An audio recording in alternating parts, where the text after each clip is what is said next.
Ele tomou o remdio, e em menos de 20 minutos o rostinho dele ficou branco como papel. Foi ali que eu percebi algum estava envenenando o meu filho. Arthur Nogueira nunca imaginou dizer algo assim. Dono de uma das maiores empresas do país, ele tinha dinheiro, médicos particulares, especialistas de todos os tipos, mas nada disso impedia o pequeno Miguel, seu filho de 6 anos, de definhar dia após dia. O menino, antes cheio de energia, agora mal conseguia levantar a cabeça do travesseiro. Tudo mudou quando Helena, a nova Bab, entrou na Manso, em São Paulo. Com uma voz suave e um jeito que parecia abraar a alma, ela foi a primeira pessoa em meses a arrancar um sorriso verdadeiro de Miguel.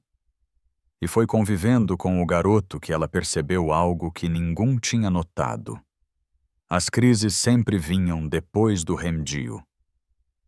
Uma noite, enquanto Arthur discutia soluços com mais médicos, Helena observou Miguel engolir a dose.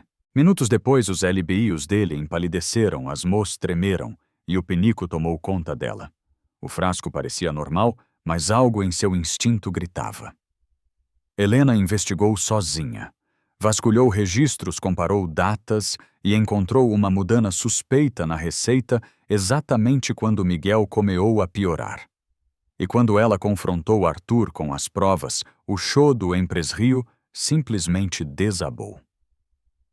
A verdade veio como uma facada, o veneno estava no remdio, e quem o colocava era o farmacêutico da família há 10 anos, um homem que Arthur tratava como algum de casa. Miguel sobreviveu. Mas aquela descoberta destruiu tudo o que Arthur acreditava sobre lealdade e mostrou que, se vezes, o maior reri quem apenas presta ateno no que ninguém quer enxergar. Quando vi meu filho abrir os olhos pela primeira vez, sem dor, eu desmoronei. Aquele sorriso fraco do Miguel era tudo o que eu precisava para seguir respirando. As semanas seguintes foram uma mistura de alvio, culpa e medo para Arthur Nogueira. O veneno anojoto nu estava mais no corpo do menino, mas as lembranças essas ainda queimavam como brasas acesas. Cada vez que Miguel respirava fundo, Arthur pensava em como poderia tê-lo perdido. E bastava olhar para o frasco vazio do remdio adulterado para sentir o estômago embrulhar. Helena ficou ao lado deles durante todo o processo. Às vezes Arthur acordava de madrugada e a encontrava sentada no chão do quarto de Miguel, cochilando encostada na cama com a mão segurando a do menino, como se estivesse garantindo que ele não fosse a lugar algum. A Pôcia levou Collins, o farmacêutico que Arthur considerava quase da família. O dia da priso foi silencioso pesado. Não houve gritos nem escondalo. Apenas o olhar frio do traidor e o tremor nas mãos de Arthur. Por que ele perguntou? Collins não respondeu. Esse virou o rosto como se o garoto tivesse sido apenas uma moeda em seu jogo doentio. Depois disso, a Manso nunca mais pareceu a mesma. O ar antes sufocante ganhou espal para algo novo reconstruir.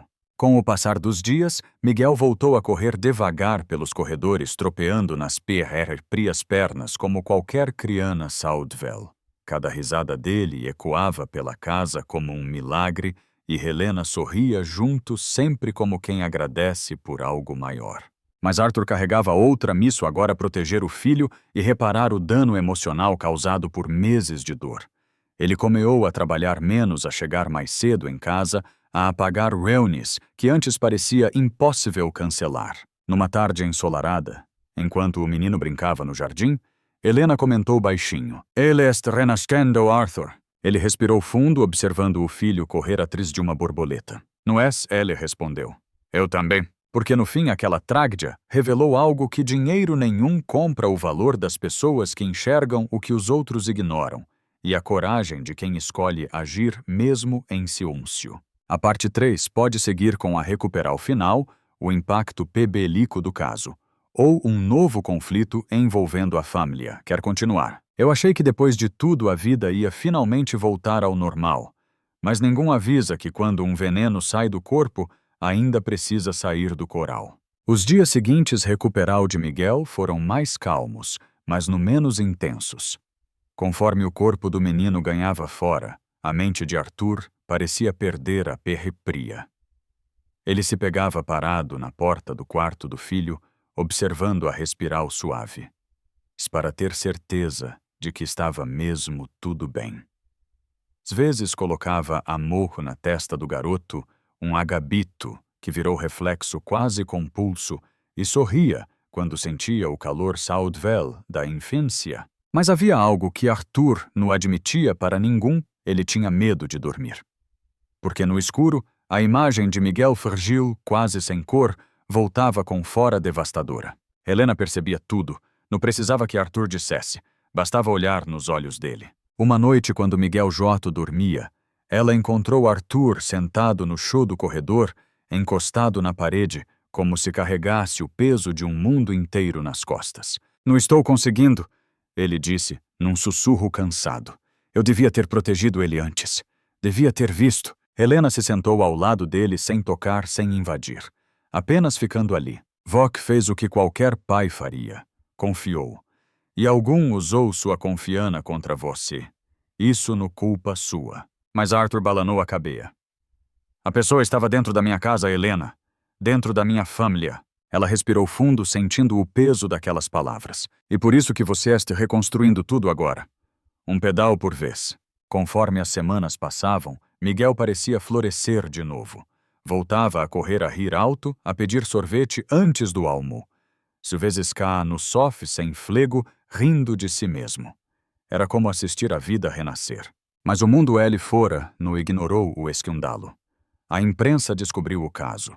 Manchetes surgiram. Fotógrafos começaram a rondar a portaria da Manso. Advogados ligavam todos os dias. Investidores queriam respostas. Arthur, que sempre teve controle absoluto sobre tudo, agora se sentia vulnerável, exposto, quase pequeno diante do caos externo. Foi Helena quem o ajudou a manter o foco. "Miguel não precisa de um empresário agora", ela disse certa manhã. "Precisa do pai dele." E pela primeira vez, Arthur entendeu o que realmente importava. Um mês depois, numa tarde tranquila, Miguel apareceu com um desenho nas mãos. Era simples, colorido, torto, típico de criança. Mas no papel havia TTS figuras de mãos dadas, um homem, um menino e uma mulher de vestido amarelo. "A nossa família, Miguel", disse sorrindo com aquele jeito temido que ele tinha. Arthur engoliu seco. Helena ficou em véu surpresa. "Família?", ela perguntou em voz baixa. Disse o menino. "Vote ficou com a gente o tempo todo. Vô que salvou a minha vida." Helena sentiu o peito aquecer. Arthur desviou o olhar, tentando esconder a emu. Naquele instante ficou claro para os TRS no era S. Assad de Miguel que estava se reconstruindo. Era a casa inteira. Eram eles. E embora o passado tivesse deixado marcas profundas, havia finalmente algo novo crescendo ali, algo leve, forte e sincero como esperana depois de uma tempestade. Se quiser, posso seguir para a parte 4, aprofundando o vínculo entre Arthur e Helena.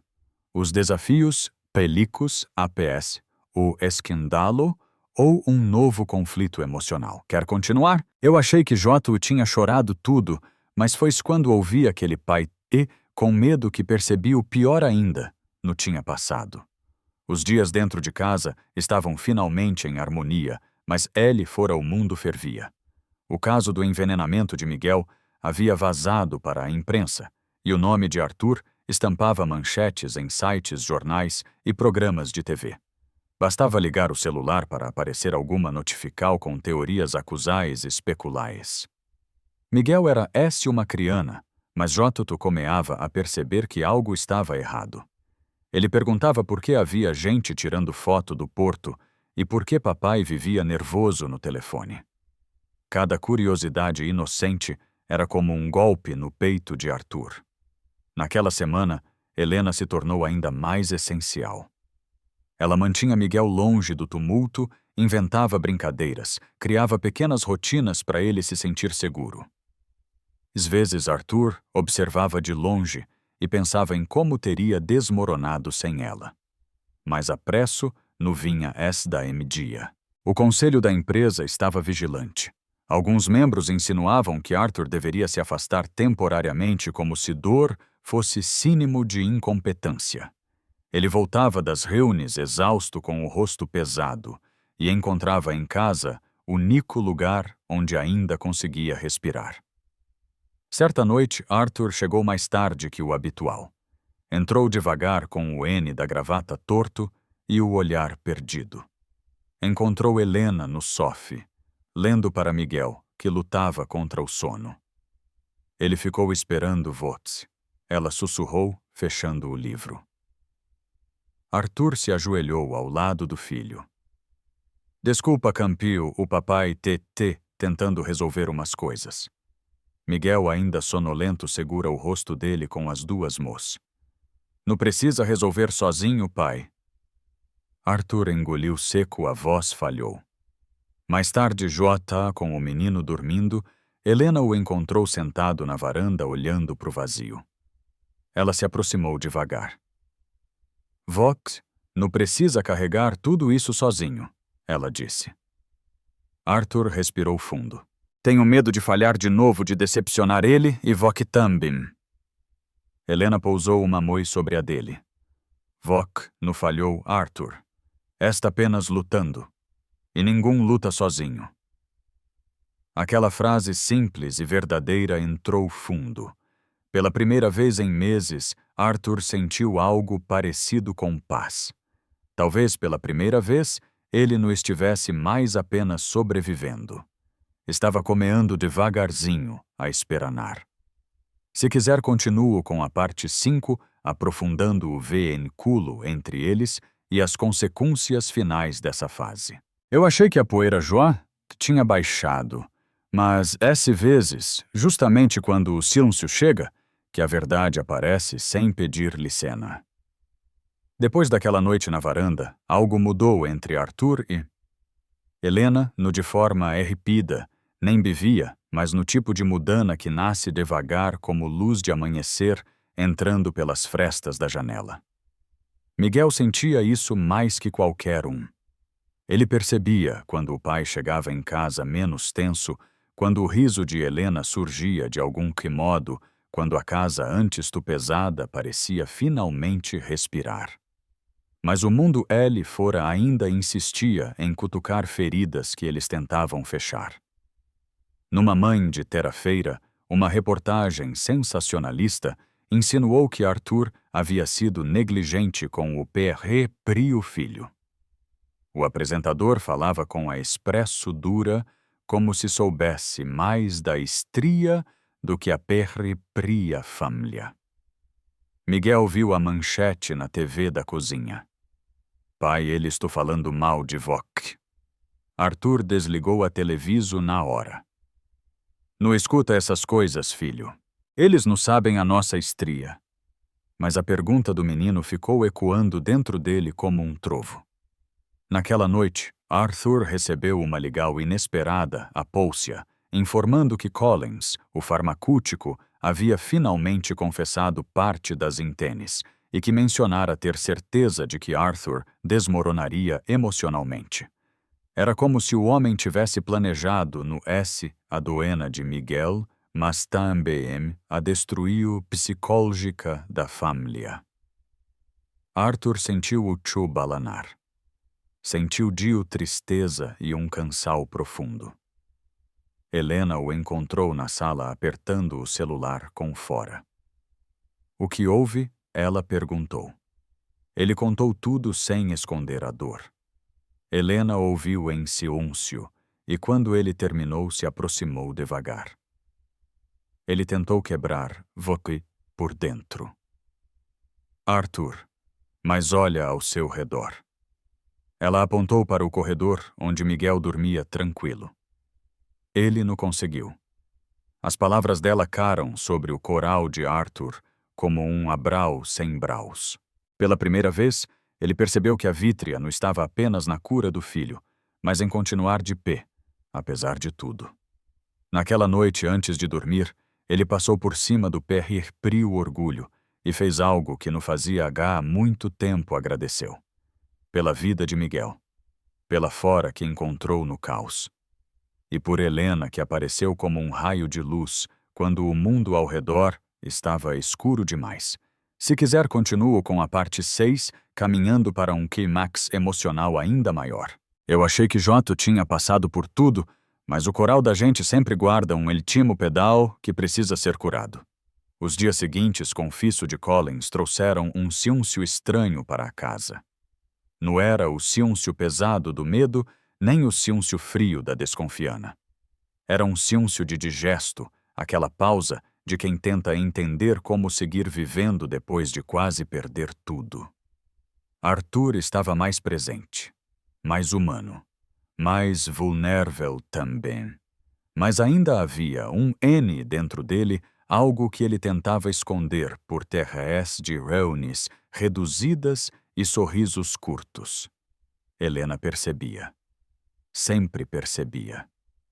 Numa tarde, enquanto Miguel brincava de montar pista de carrinhos na sala, Helena encontrou Arthur parado no corredor, olhando para o filho com um misto de amor e angústia.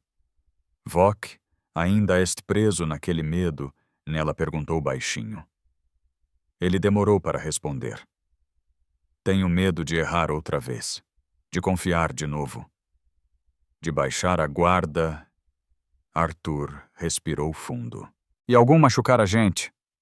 Helena sentiu o peito apertar. A gente. Ele finalmente tinha colocado ela nessa equal. Arthur, ninguém vive sem confiar. A gente quebra, cai e levanta. Mas viver desconfiando de todo mundo, isso sim vira um veneno. Ela disse com a voz suave, mas firme. Ele passou a mão no rosto cansado. Eu sei. Esse não quero que nada aconteça com ele. Nem com Vok. Helena sorriu de um jeito pequeno, mas cheio de verdade. Eu estou aqui. Por Vox 2.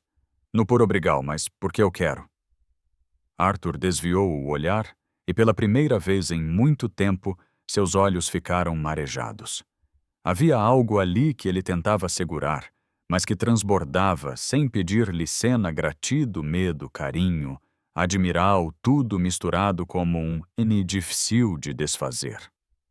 Miguel correu até eles e abraou os dois ao mesmo tempo, como se instintivamente soubesse que aquele momento precisava desse toque de inocência.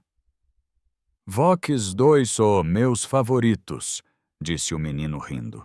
Arthur e Helena se olharam por cima da cabeça dele, e naquele olhar havia algo novo, algo que nenhum deles ousava nomear ainda mais, que era impossível ignorar. Não era apenas reconstruo. Não era apenas cura. Era o comeu de algo que estava nascendo devagar, bonito, cuidadoso, verdadeiro. Se quiser, posso continuar com a parte 7, levando a estria para um clímax emocional ainda mais forte. Foi numa tarde comum dessas que parecem simples demais para guardar qualquer mudança. Mas às vezes no simples que a vida vira. Depois daquela conversa no corredor, algo dentro de Arthur começou a se realinhar. Ele ainda tinha medo claro. Medo de repetir erros, medo de confiar, medo de perder de novo. Mas aos poucos começou a perceber que o medo não sumia, eles ficava menor quando dividido. E Helena era a única pessoa com quem ele conseguia dividir qualquer coisa. A presença dela preenchia a casa de um jeito que ninguém conseguia explicar. Não era esse cuidado com Miguel. Era cuidado com todos os espaços que o trauma havia deixado vazios. Às vezes Arthur a encontrava dobrando um cobertor esquecido, lendo uma estria com calma, ou apenas sentada no jardim com Miguel, observando o PR do sol. Era simples, mas tocava fundo. Numa tarde de esbado, Miguel correu até Arthur com um desenho novo nas mãos. Pai, olha, aqui Vok, aqui sou eu e aqui a Helena. A gente traz junto? Arthur engoliu seco. O desenho mostrava os terres de mãos dadas, mas o detalhe que o desarmou foi o sol acima dele sorrindo. Helena, atrás do menino, ficou em véu, sem saber onde colocar as mãos. Parece que algum Jota decidiu por Nzhen? Arthur disse tentando brincar, mas a voz falhou no final. Helena abriu um sorriso tímido, quase inseguro. As crianas enxergam antes da gente, murmurou ela. O clima ficou suspenso por um segundo simples, mas cheio de significado. Foi Miguel quem quebrou o silêncio, pulando nos dois ao mesmo tempo. Vamos brincar, el fora. Os terrés juntos. Eles foram, e naquela tarde, enquanto Miguel corria pela grama e o riso dele se misturava ao vento, Arthur e Helena caminharam lado a lado sem pressa. A conversa flua leve, como se os dois estivessem ali há muito mais tempo do que realmente estavam. Não havia declarais nem promessas. Esse presena, esse verdade. Arthur percebeu quase sem querer que não estava apenas reconstruindo uma vida, estava construindo uma nova. Uma que pela primeira vez inclua não apenas ele e Miguel, mas os terrés. Se quiser, continuo com a parte 8, avanando para uma virada emocional mais forte. Às vezes a vida avisa antes, mas a gente se entende quando o coral finalmente aceita enxergar. Os dias seguintes ao desenho de Miguel foram diferentes no porquê algo grandioso aconteceu, mas porque Arthur e Helena começaram a perceber que estavam caminhando lado a lado, sem nem perceber que seus passos justot tinham o mesmo ritmo. Era como se a casa inteira tivesse encontrado um novo compasso. Miguel acordava mais leve. Ia para a escola. Sorrindo, voltava contando estrias, recobrando aquilo que nenhuma medical tirada às pressas conseguia devolver à infância. E sempre que passava correndo pelo corredor, deixava um rastro de esperança atrás de si. Certa tarde, Arthur voltou mais cedo do trabalho. No por obrigal, mas por escolha. Incentivado por Helena, ele começara a reorganizar prioridades, e isso inclua estar mais presente. Ao entrar pela porta, ouviu risadas vindas da cozinha. Ele seguiu o som e encontrou uma cena simples, mas que o desarmou completamente. Helena de avental com farinha no rosto e Miguel tentando misturar uma massa que claramente não obedecia nenhuma regra culinria. Pai, olha, a gente fazendo bolo, mas a Helena disse que talvez vire um tijolo. Miguel riu todo orgulhoso. Helena levantou os olhos meio sem graça e Arthur sentiu algo apertar o peito. Não era paixão repentina nem impulsiva. Era carinho seguro maduro, nascido das cicatrizes que os dois carregavam juntos. Eu posso ajudar ele? Perguntou. Helena abriu um sorriso que parecia trazer Vero para dentro da casa. Pode. Mas não vale reclamar se o bolo ficar duro. Eles trabalharam juntos embolando risadas e memorias, enquanto Miguel narrava cada movimento como se fosse um apresentador de TV. Era too simples, too cotidiano e ainda assim too precioso. Mas a vida nunca deixa ninguém sonhar, sem testar afora do sonho. Quando o bolo finalmente saiu do forno torto, queimadinho nas bordas, mas cheio de amor, o celular de Arthur vibrou em cima da mesa. Uma mensagem curta seca que gelou seu sangue. Arthur, precisamos conversar. Urgente, sobre a guarda do Miguel. O sorriso dele sumiu num segundo. O mundo antes do suave voltou a tremer. Helena percebeu imediatamente. O que aconteceu? Mas Arthur não conseguiu responder. Ez encarou a tela como se ela pudesse mudar por pena. Aquele silêncio não era de digesto. Era o aviso de que algo grande estava chegando. Se quiser, continuo com a parte 9, trazendo a virada emocional dessa nova ameaça. Às vezes, a vida avisa antes, mas a gente se entende quando o coral finalmente aceita enxergar. Os dias seguintes ao desenho de Miguel foram diferentes no porquê algo grandioso aconteceu, mas porque Arthur e Helena começaram a perceber que estavam caminhando lado a lado, sem nem perceber que seus passos tinham o mesmo ritmo. Era como se a casa inteira tivesse encontrado um novo compasso. Miguel acordava mais leve. Ia para a escola sorrindo, voltava contando estrias, recobrando aquilo que nenhuma medical tirada às pressas conseguia devolver a infância. E sempre que passava correndo pelo corredor, deixava um rastro de esperana atrás de si. Certa tarde, Arthur voltou mais cedo do trabalho. No por obrigal, mas por escolha. Incentivado por Helena, ele comeara a reorganizar prioridades, e isso inclua estar mais presente. Ao entrar pela porta, ouviu risadas vindas da cozinha. Ele seguiu o som e encontrou uma cena simples, mas que o desarmou completamente. Helena de avental, com farinha no rosto, e Miguel tentando misturar uma massa que claramente não obedecia nenhuma regra culinria. Pai, olha, a gente fazendo bolo, mas a Helena disse que talvez vire um tijolo. Miguel riu todo orgulhoso. Helena levantou os olhos meio sem graça, e Arthur sentiu algo apertar o peito. Não era paixão repentina nem impulsiva. Era carinho seguro, maduro, nascido das cicatrizes que os dois carregavam juntos. Eu posso ajudar ele? Perguntou. Helena abriu um sorriso que parecia trazer Vero para dentro da casa. Pode, mas não vale reclamar se o bolo ficar duro. Eles trabalharam juntos embolando risadas e memorias, enquanto Miguel narrava cada movimento como se fosse um apresentador de TV. Era tu simples, tu cotidiano, e ainda assim, tu precioso. Mas a vida nunca deixa ninguém sonhar sem testar a fora do sonho. Quando o bolo finalmente saiu do forno torto, queimadinho nas bordas, mas cheio de amor, o celular de Arthur vibrou em cima da mesa. Uma mensagem curta, seca, que gelou seu sangue. Arthur, precisamos conversar. Urgente.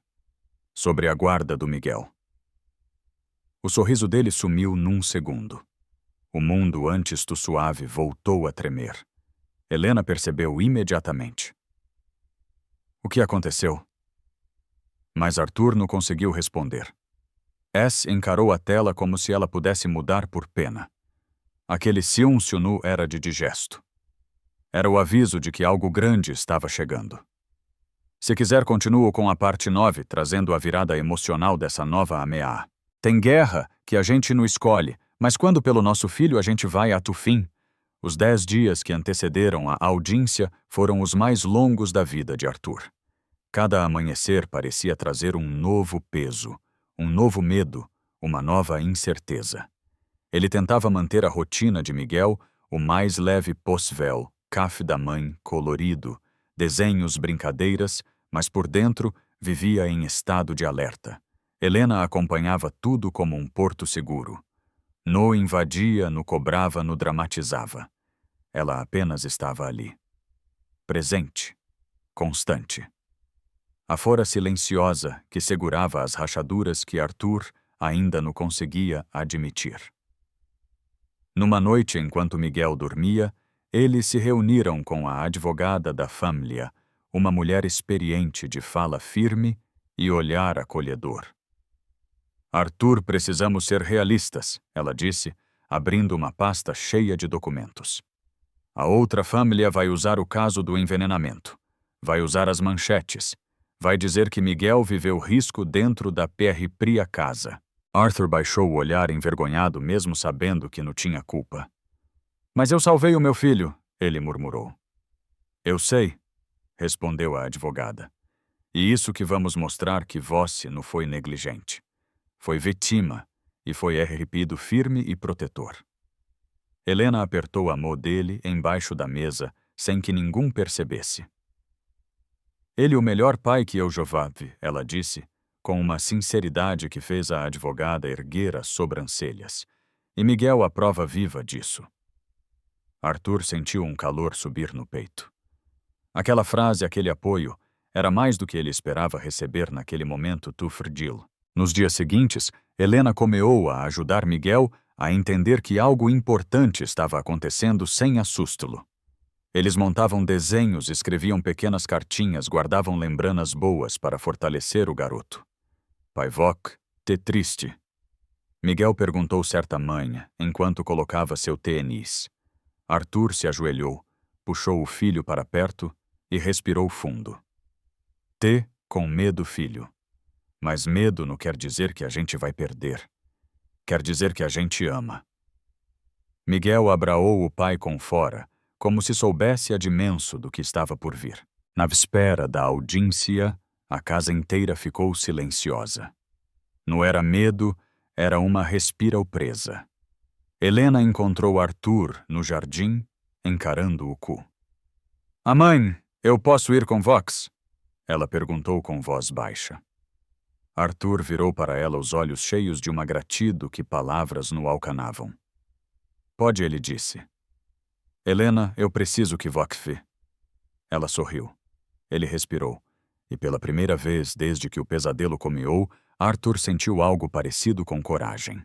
Se quiser, continuo com a parte 11, onde comeia a audiência, com tenso emou e momentos decisivos. Tem sala de audiência que parece pequena demais para caber tanto amor e tanto medo. No dia seguinte, o Frum estava mais frio do que o ar-condicionado conseguia justificar. Arthur chegou segurando a mão de Miguel com firmeza, como quem protege um tesouro frágil demais para o mundo. Helena caminhava ao lado deles, discreta, mas presente uma sombra de cuidado que ninguém ali conseguia ignorar. Ao entrar na sala, Arthur sentiu o coral acelerar. De um lado, a família da ex-esposa conversava com advogados como se aquilo fosse apenas mais um assunto administrativo. Do outro, ele, Miguel, e a verdade inteira carregada nos olhos. Miguel apertou a mão do pai. "Vai dar certo." E Arthur se inclinou tocando a testa do filho. "Vai." "Eu te aqui." A Jusa entrou. Olhar firme, voz neutra, mas postura sensível. Ela analisou os documentos, ouviu os advogados, pediu silêncio, quando algum elevou o tom. Era profissional, mas havia humanidade no modo como observava Miguel, como se pudesse sentir mesmo distancia a fragilidade daquela criança. Quando chegou a hora do depoimento de Arthur, o silêncio ficou denso. "Senhor Nogueira comeou a Jusa? O senhor pode explicar como cuidou de seu filho apiar o ocorrido?" Arthur respirou fundo. Helena, até eres dele, era como um ponto de apoio invisível. "Meritsima, eu fiz o que um pai faz. Eu lutei. Eu fiquei noites acordado. Eu implorei para médicos encontrarem respostas. Eu segui cada oriental. E quando descobri a verdade, eu fiz o impossível para salvar meu filho." Ele engoliu seco. O que aconteceu não foi descuido. Foi uma traio. E eu nunca mais vou permitir que algo ou algum machuque o Miguel. A sala inteira ficou em silêncio por alguns segundos. A família da Mi baixou os olhos. Depois pediram para ouvir Miguel, algo breve, apenas para avaliar sua segurança emocional. O menino caminhou devagar. Olhou para a Jusa e disse com a simplicidade que as crianças temem. "Eu quero continuar com meu pai. Ele me protege de tudo." E virou-se para Terres, procurando Helena com os olhos. "A Helena também cuida de mim. A gente uma família." A Jusa observou aquilo com um expresso suave. Havia ali mais verdade do que qualquer documento poderia provar. E naquele instante, Arthur percebeu. O que o menino disse pesava mais do que 1000 laudos. Se quiser, continuo com a parte 12, trazendo a deciso da Jusa e a virada emocional desse momento. Tem silêncio que pesa e tem silêncio que abra. Naquele dia, os dois cabiam na mesma sala. Depois do depoimento de Miguel, a audiência ficou suspensa por alguns minutos. A Jusa pediu um intervalo curto para analisar tudo, documentos, laudos psicológicos, histórico familiar, e principalmente o que viu com os prios olhos. Arthur sentou no banco de madeira tentando manter a respiral estivel. Miguel estava encostado em seu ombro tranquilo, como se Jato soubesse a resposta antes mesmo da Jusa voltar. Helena permaneceu ao lado deles com as mãos entrelaçadas no colo, mas o olhar firme a fora silenciosa que sustentava os dois. Quando a porta abriu, todos se levantaram. A Jusa sentou-se, organizou os papéis e olhou diretamente para Arthur. Mas não foi um olhar duro. Foi humano. Analisei cuidadosamente tudo o que foi apresentado, comeou ela com a voz calma. E antes de qualquer deciso formal, preciso dizer algo. Eu vi amor aqui. Amor verdadeiro. E isso fala por si. A família da mibiólgica se remexeu nas cadeiras inquieta. A Jusa continuou. O senhor Arthur Nogueira não apenas cuidou do filho. Ele o salvou. Ele agiu com responsabilidade, com urgência, com coragem. E o vínculo entre eles absolutamente claro. Arthur sentiu o coral acelerar. Miguel apertou sua mão. Dito isso, a Jusa respirou fundo. A guarda integral permanece com o senhor Arthur. Não vejo motivo para qualquer mudança. Helena levou a boca, emocionada. Arthur sentiu as pernas fraquejarem por um segundo. E mais, completou a Jusa, olhando para Miguel. Recomendo que o ambiente familiar atual seja mantido, incluindo a presença da cuidadora Helena, que demonstrou ser parte fundamental da estabilidade da criança. Miguel sorriu largo. Arthur fechou os olhos por um instante, deixando uma lágrima escapar, a primeira que não era de medo, mas de alívio. Quando tudo terminou, Miguel pulou nos braços do pai. Eu falei que a gente ia ficar junto. Arthur o abraçou forte, como quem segura o próprio mundo. Helena ficou um passo atrás de Arthur, estender a mão para ela, trazendo-a para o abraço também. Os terrestres ficaram ali unidos no meio do corredor do front, ignorando flashes, olhares, conversas. Porque naquele momento não existiam processos, nem traumas, nem memórias dolorosas. Existia apenas a família que eles escolheram ser. Se quiser, continuo com a parte 13, mostrando o retorno para casa e o impacto emocional da vítrea, e o que essa nova fase abre para eles. Naquele dia, quando saímos do front, eu percebi que algumas vítreas não fazem barulho, elas se mudam o jeito que a gente respira. O caminho de volta para casa foi silencioso, mas era um silêncio bom, daqueles que aquecem o peito. Miguel estava no banco de teterrés abraado, ao boneco preferido, olhando a cidade pela janela, como se o mundo tivesse ficado mais leve de repente. Arthur dirigia devagar, sentindo cada emoo atravessar o corpo, alvio, cansal gratido e algo que vinha crescendo sem pressa, mas com fora esperana. No retrovisor, ele via Helena observando Miguel com um carinho tão natural, que parecia sempre ter pertencido aquele espal. Quando chegaram na manso, Miguel saiu correndo pelo jardim, rindo alto, espalhando vida por todos os cantos. Era como se, enfim, o menino tivesse recuperado no Assad, mas o direito de existir sem medo. Helena ficou parada na porta, respirando o ar da tarde. Arthur se aproximou devagar, como quem ainda não sabe muito bem como agradecer o que não tem nome. Vox salvou a gente, ele disse num sussurro rouco. Helena sorriu pequeno. Arthur, eu se fiz o que meu coral mandou. Ele balanou a cabeça. Não. Vox ficou quando tudo despencou, quando eu mesmo duvidei de mim, quando eu achei que ia perder meu filho, e depois quando quase perdi a mim mesmo. Ela desviou o olhar emocionada. Voco não estava sozinho, respondeu. Esse precisava perceber. Miguel voltou correndo e agarrou os dois ao mesmo tempo como um elo humano que Deus mandou para lembrar que certas estrias no terminam, no ponto final, elas recomeam.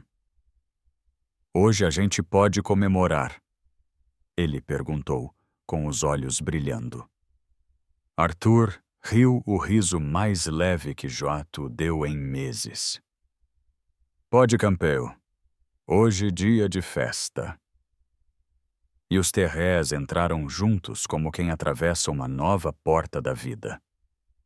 A casa, antes marcada pelo medo, agora parecia acolher cada passo deles. As janelas estavam abertas, o sol invadia a sala, e naquele instante Arthur percebeu. O pior Jota tinha ficado para trás. E o melhor, estava comeando ali diante deles. Se quiser, continuo com a parte 14, mostrando como essa nova fase transforma a rotina, os sentimentos e o caminho dos terrés. A gente acha que felicidade volta de uma vez, mas na verdade ela chega em pequenas doses, igual luz entrando por frestas. As semanas após a audiência trouxeram um novo ritmo para a casa. Não era mais o ritmo da tenso nem da sobrevivência. Era o ritmo da vida. Aquela vida simples, gostosa que Arthur J. nem lembrava como era. Miguel voltava da escola contando estrias, mostrando desenhos, pedindo lanche da tarde, como qualquer criança cheia de energia. E Helena parecia encaixar cada pedal que a casa ainda tinha torto. Ela ajeitava almofadas, preparava o lanche, ria das piadas sem graça de Miguel. Mas principalmente, ela devolvia leveza aos dias de Arthur. Uma noite, enquanto Miguel dormia abraado ao boneco Arthur e Helena, ficaram na varanda vendo o cu cor de embar desaparecer a 3 dos perdios. Sabe, disse Arthur, quebrando o silêncio, às vezes eu olho para Thérèse e me pergunto como eu aguentei tudo aquilo. Helena sorriu mirando o cu. Vó que aguentou porque não estava sozinho mesmo quando achou que estava. Ele a observou por alguns instantes, sentindo um calor que não vinha do clima. Obrigado por ter ficado. Por ter sido fora para mim quando eu mal conseguia respirar. Helena desviou o olhar emocionada. Eu não fiquei por obrigar o Arthur. Fiquei porque vocês dois viraram parte da minha vida. Aquele momento era simples, mas carregava algo que mudaria tudo dali em diante, a consciência de que uma nova família estava nascendo no de sangue, mas de escolha, de coragem e de amor. Essa estria mostra que mesmo nos dias mais sombrios, sempre existe algum disposto a segurar nosso amor. Às vezes a fora que falta na gente mora no coral de quem caminha ao nosso lado. E não importa o tamanho da dor, quando existe amor, verdade e coragem à vida, encontra um jeito de recomear. E Voca o que faria no lugar do Arthur? Ou no lugar da Helena? Conta pra gente nos comentários. Sua opinião pode tocar outras pessoas também.